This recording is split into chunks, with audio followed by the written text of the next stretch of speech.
ত্রিকোণমিতি অনুশীলনী 9.2 এর 12 নাম্বার আলোচনা করলাম 12 থেকে sin 3a আর হলো cos 3a left hand side আর রাইট হ্যান্ড সাইড এর মানটা প্রমাণ করতে হবে। তাহলে a সমান তো আছে 15 ডিগ্রি, তাহলে sin 3 ইনটু a এর মান কত 15, 3 15 45, sin 45 ডিগ্রির মান কি 1/√3 আর রাইট হ্যান্ড সাইড আছে cos 3a এর মান 15 ডিগ্রি বসাই দিই 3 15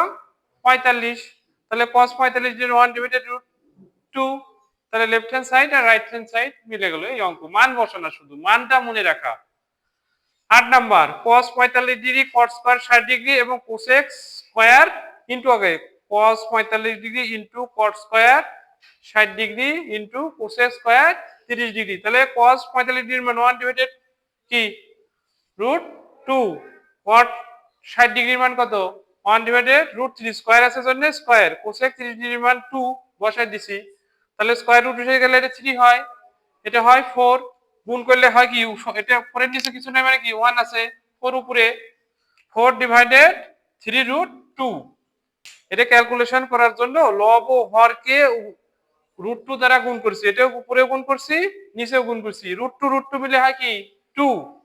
নিচে হয়ে গেছে 2, 2 দিয়ে এই 4 এ কাটলে কত হয় 2, 2√2/3, এটা অ্যানসার। বলবো আরেকবার, এই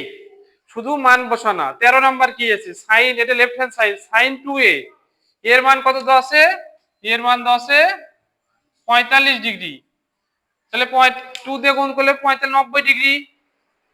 তাহলে sin 90 ডিগ্রির মান 1, আর রাইট হ্যান্ড সাইডে কি আছে 2 tan a ডিভাইডেড 1 প্লাস